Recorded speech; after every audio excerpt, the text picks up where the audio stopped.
Witajcie na naszym kanale na YouTubie Ciekawostki o perkusji. I w dzisiejszym odcinku przeprowadzę wywiad z Sergio Bellotti. Hello Sergio. Hello, how are you? I'm fine, and you? I am great. Thank you for having me here.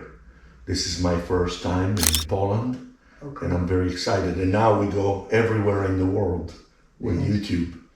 So from Poland, we fly on the web. Thank you.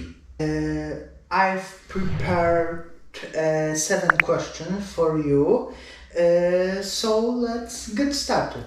Yes. When and why did you start playing percussion? I started playing percussion when I was about 15 years old. That's in 1983. A relative, a cousin of mine, had drums, and one day the mothers were drinking coffee. We went down in the basement of the house and he showed me the drums. And when he showed me the drums and I hit them for the first time, that moment I decided for the rest of my life that I wanted to play percussion and drums. It was really powerful.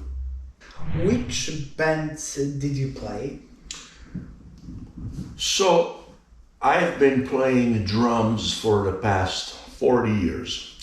So obviously I've been playing with many artists, many different projects. I will give you some names that you may know or the general audience may know. I recorded 2 CDs with Mike Stern. How long recorded this CD? The first one was in 1998 and the second one in 2012. And the name of the project is Spagazzi.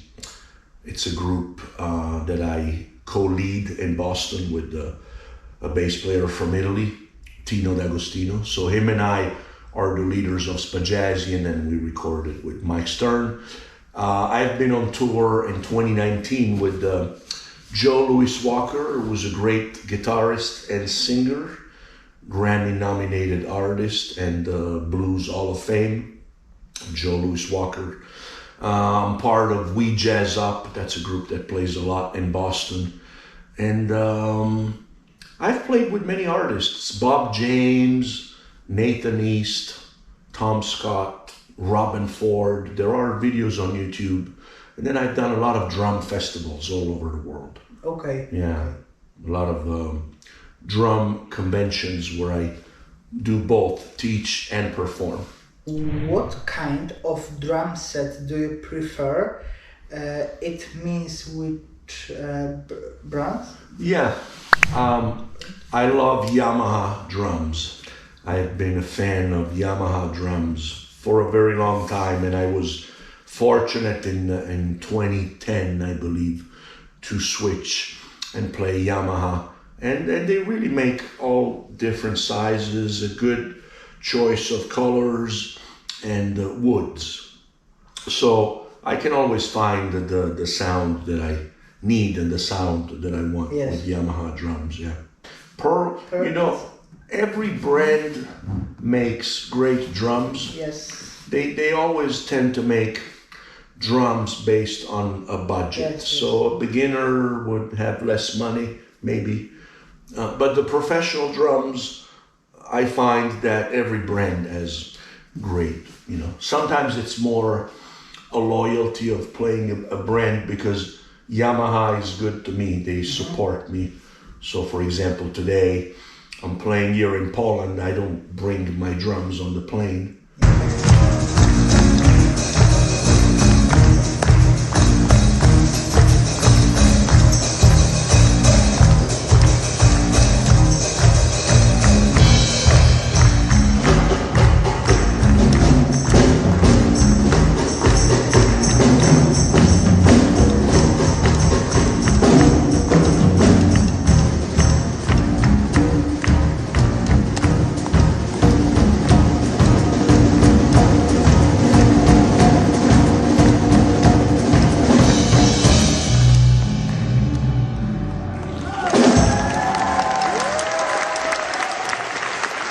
But Yamaha make sure that I have a good instrument to make music on. So I'm grateful for that.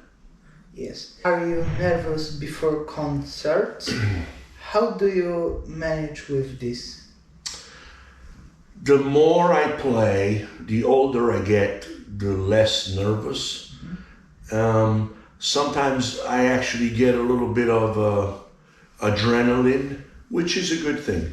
So you transform that energy of being in front of people into a positive thing, and maybe make even better music than what you would make when you're alone in a room practicing or playing with your friends. So no, I don't get nervous. I get excited. The only times I'm nervous is if I don't know the material, and that's not good. So always do a lot of homework.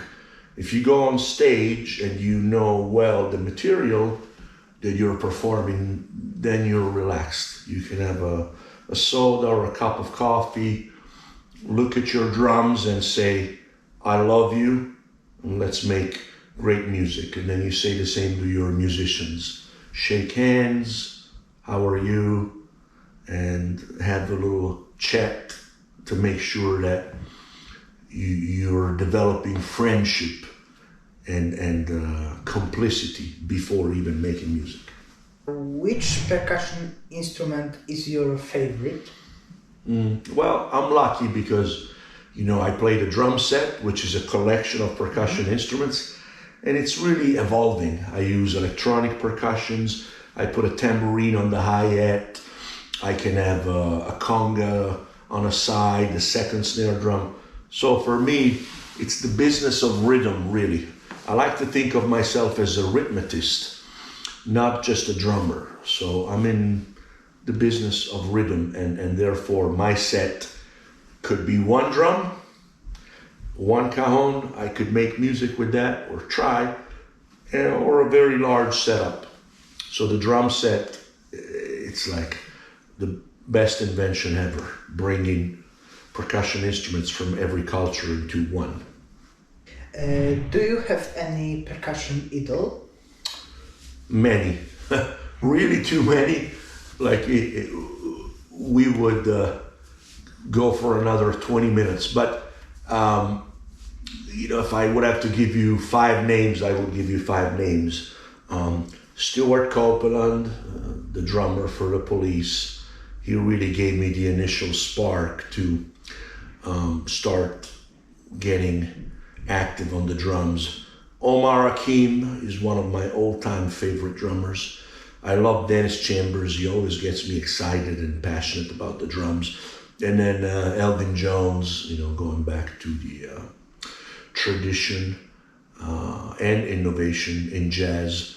And there's a drummer who I'm fortunate to call him a colleague. He teaches at Berklee College of Music, which is where I teach. His name is Billy Kilson. And if you don't know Billy Kilson, you should Google him and watch some of his videos. He's another drummer that, for my ears and my taste, I consider him to be one to look up to and wanting to aspire to make music at that level with that passion and commitment. Have you any tips for beginners? Yes.